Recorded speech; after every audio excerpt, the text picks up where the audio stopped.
The reinforced dining table spun through the air. It shouldn't have been possible.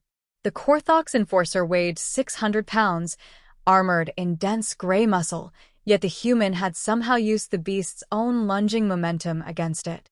A wrist snapped. A sedative syringe shattered across the crystalline floor. The heavy table descended. 2 hours earlier, the greatest threat Kalen Vance faced was indigestion. He had just collected his supply run payment, sitting quietly over a synthetic meal at Apex Hub's upper-level restaurant. Director Eris Kell paused the security projection, freezing the violent blur of motion. He leaned heavily over the glowing holographic table in the precinct oversight room, his 4 ocular ridges narrowing in deep concentration. The cold blue light of the display cast long shadows across his thick, gray, textured skin. He was rewatching the footage for the 7th time, looking for a trick of the camera. Humans were officially classified as mid-tier logistical workers across the sector. They were cargo runners. They were simple mechanics. They were not supposed to possess the kinetic output required to shatter a Korthok's radial bone with their bare hands. Which made no sense. Kell rubbed his temples and resumed the playback. The visual feed shifted backward to the upper-level restaurant. Kalen Vance looked entirely unremarkable on the monitor. He wore a faded, grease-stained flight jacket, quietly eating his protein meal after completing a routine run. Then, Silas approached his table. The luminary female radiated an aura of academic curiosity, her smooth crystalline skin catching the station's ambient artificial light. She leaned in, expressing a deep, scholarly interest in human history. The audio feed recorded her offering an exclusive dinner invitation to her private, reinforced estate on Ethelgard Secundus. Why did the human accept? Kell tapped a metal stylus against his chin. Supplemental audio logs from the loading dock showed another trader, Tobias Thorne, explicitly warning Kalen about the unpredictability of alien customs. The deception of appearances was a fundamental survival trait in the cosmos. Luminary biology naturally secreted neurosuppressive pheromones that lowered the heart rates of nearby species, an evolutionary adaptation initially developed to avoid apex predators on their native world. To an unshielded human, Silas would have simply felt intensely calming, artificially disarming any natural suspicion or defensive instincts. Her species had learned to weaponize peace.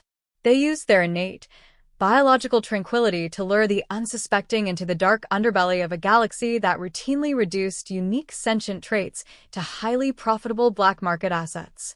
The security footage transitioned to the interior of the crystalline house. Smooth, organic glass walls curved seamlessly into the ceiling.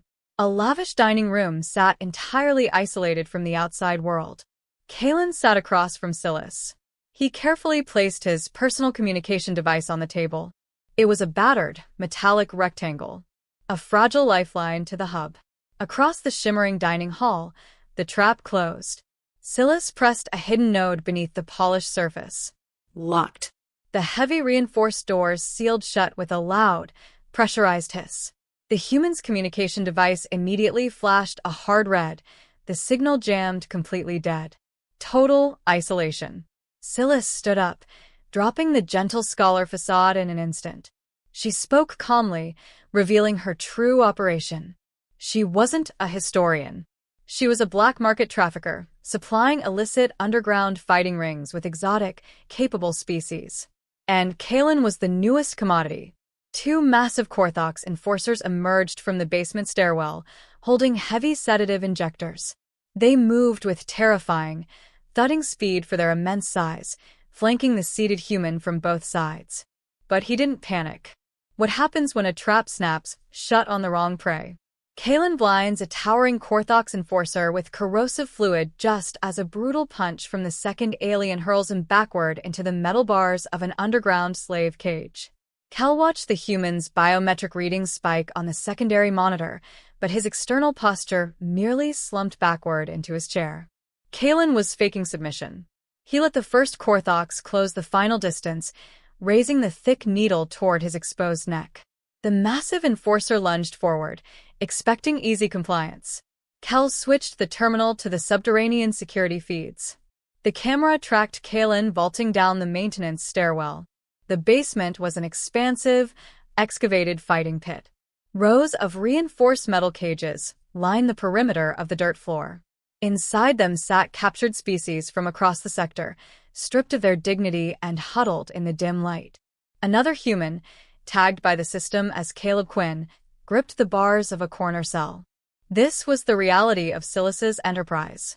The black market reduced complex, breathing lives to simple betting odds, treating sentient beings as disposable assets for underground spectacles.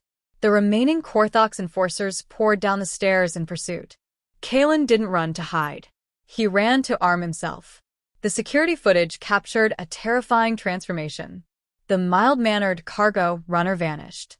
A dormant, deeply ingrained military precision took over, his civilian posture evaporating under the threat of death.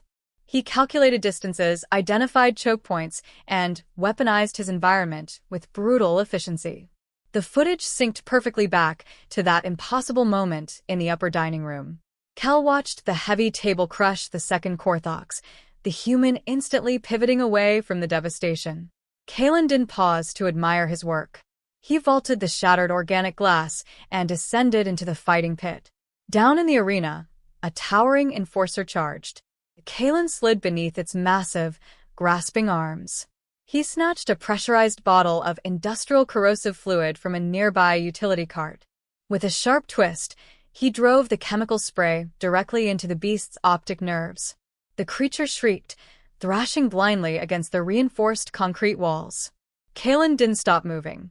He ripped a live, high-voltage cable from the arena's perimeter lighting grid. He plunged the sparking wires directly into the exposed joints of the blinded Korthox's armored chestplate. The beast locked rigid and dropped heavy to the floor. Then the human turned his attention upward. He hurled heavy steel wrenches and acidic solvent bottles at the fragile, crystalline architecture of the subterranean ceiling.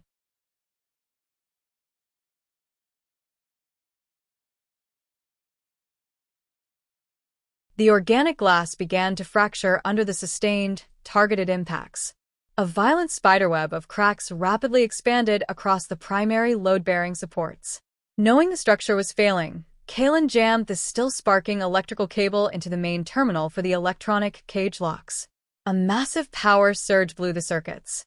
The heavy doors hissed open simultaneously, spilling bewildered prisoners out into the collapsing arena. The camera feed cut to black static as the entire Ethelgard estate caved in. Kalen, Caleb, and the freed captives had successfully navigated a picked service tunnel just seconds before thousands of tons of dirt and shattered crystal buried the fighting ring forever. Kel exhaled slowly, shutting off the holographic projector. He stood in the precinct observation room, looking through the thick, one-way glass into the holding cell. Kalen sat at the metal table, entirely still. His personal communication device rested in front of him. It was no longer a dead, jammed lifeline. The screen flashed relentlessly, flooded with high-paying mercenary contracts from every syndicate that had acquired the leaked arena footage. Kalen ignored the flashing screen, packed the battered device into his jacket, and walked out toward the docking bays to disappear back into the quiet dark. Kel watched him go, feeling a cold, creeping dread at the thought of how many more of them were out there, hiding their lethal capabilities behind a traitor's smile.